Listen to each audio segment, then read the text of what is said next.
You're gonna hate me for this, but sometimes mobile scanning is better than terrestrial scanning, and sometimes terrestrial scanning is better than mobile scanning. When and where do you use mobile scanning and or terrestrial laser scanning, and how do you leverage that data? What kind of projects are usually from a terrestrial standpoint, and what kind of projects are usually for a mobile scan point? The reason why I said you're gonna hate me is because we oversell either two principles. If I only have a terrestrial scanner, I'm gonna be pushing terrestrial scanner all the time, like I tend to do. But sometimes I do need a mobile scanner, so which one do I need? Let me know in the comments below. But most importantly, you do need mobile scanning sometimes, and how and when do you use it, and what kind of tech is available today? My name's Sebastian, welcome to another episode of the 3D Show.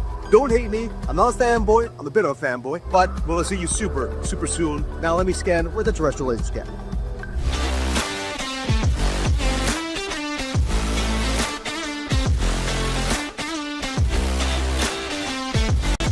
Do you hate me yet? Let's hope not. Welcome to another episode of the 3D Show, and welcome to the attic once again. Not as cold as last time, but it's still really cold. And like I said from this episode, we're just talking about 3D laser scanning in the world of it and mobile versus terrestrial. This is a high-level overview. We're not here to talk about what are the spec requirements. We're just here to talk about what are the things you're looking for today as an AEC service provider, as an AEC company, as an AEC project manager. What kind of things are available in the market today, and how and when do you use the type of technology? Now, it's easy to say to get both of them, right? That's a very typical techie thing to say, but it doesn't work like that. You know that you have a fixed budget. You know that you can only choose one of the two, and you know that both of these tools are pretty expensive. You also know that there's new things out there like 360 images that become videogrammetry or photogrammetry, and maybe you need those things. But this is an episode about the mobile scanning world and the terrestrial laser scanning world. It's really important to know what the difference are, but I want to bring up three main points when it comes to this kind of stuff, and I want to bring them up right here. I want to talk about flexibility versus precision. We have flexibility versus precision. What's the main difference between the two? This concept of terrestrial laser scanners to get hyper and highly dense point cloud data. Think about the RTC 360, or think about the FARO focus scanner, think about the TX7, sorry, not the TX, the X7 or the X10.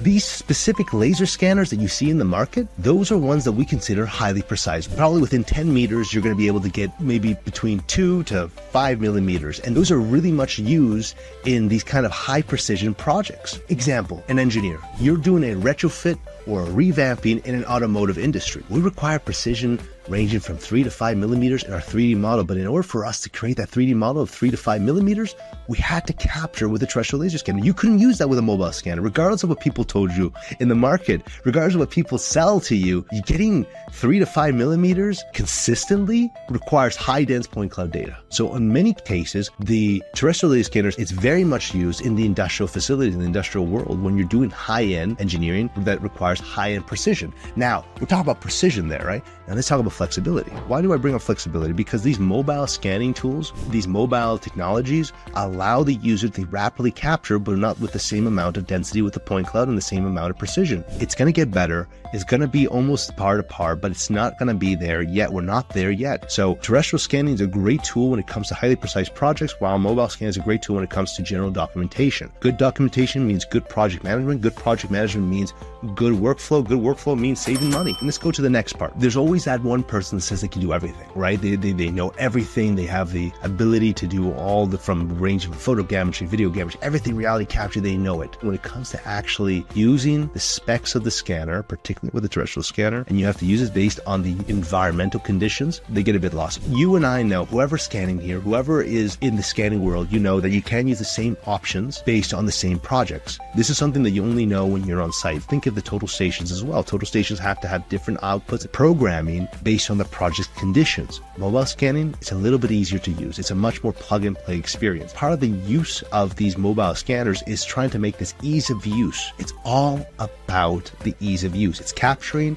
and finishing the caption like this. We want to do in and out. Now, when it comes to higher precision projects, it's very important to get the quality and the resolution correct. Please note that when you're doing terrestrial scanning, you do have to be a bit more technical to understand the data's inputs so you make the right outputs based on the project, because high precision work requires a lot more calibration, a lot more testing, a lot more consideration of the environment. The last part where I don't want to tell anyone is also the registration. The registration is a lot easier with mobile scanning if you do it correctly. Those are the first two. The last one I want to bring up here, because like I said, I don't want you to hate me here, is something I've noticed, and this is just my opinion, you guys can correct me if I'm wrong, is post-processing. Mobile scanning requires more post-processing. It requires, because it's gathering one cluster.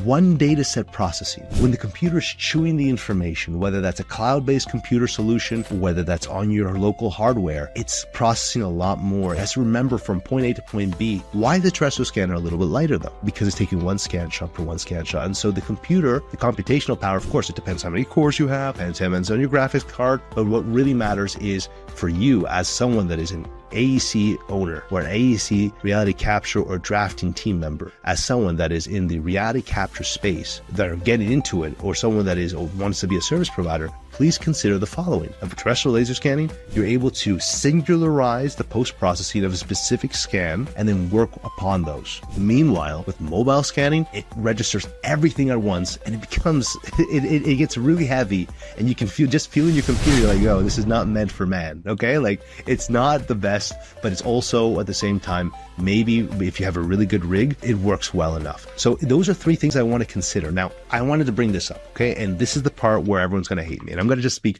real talk here. Enough of the technology, enough of the technical aspect. I'm going to talk about real life experience here, okay? Mobile scanning is coming to the market. It's coming in hard. You're going to get a lot of information. You're going to be oversold this tool, and it's going to be the one glove fits all solution. But the truth is, it's not that true. Mobile scanning will be used in a lot more use cases, and it's going to be advertised very well because it's convenient. It's the plug and play. It's the fast scan. Everyone wants to go in and out. If you're not looking for the 5mm or the 3mm or the 1/8 or the 1/16 inch solution,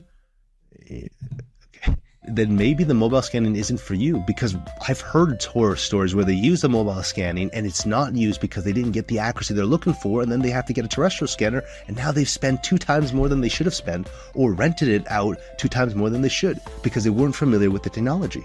Meanwhile, terrestrial scanners, as we know, not everything requires such high precision, but depends what industry you're in. If you are in the oil and gas industry, if you're in the automotive industry, if you're in high-end precision engineering industries where you have to leverage high-density point cloud data, then yes, a terrestrial scanner is for you. Because if you don't have the investment of the hardware or the post-processing hardware, or you don't have the investment based on the job specs, you're going to be in a very difficult situation. But the more you know, the more you can then merge things like the drone, the 360 camera, maybe a survey coordinate where you can actually tighten up the data. And that's what we're going to talk about in the next episodes of the 3D show, is merging mobile and terrestrial data. When and where to use mobile, when and where to use terrestrial, and when and where do you actually merge both. My name is Sebastian. Welcome to the latest episode of the 3D show, and let me know, what do you think? Do you like your mobile scanner? Do you like a terrestrial scanner? Do you think you can use both at the same time? Or do you think you can use something like a drone, like we have here, and use a terrestrial scanner so then you compensate not using a mobile scanner? There's so much to talk about, so little time.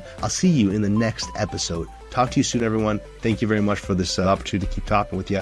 See you soon. Ciao, ciao, everyone. Au revoir.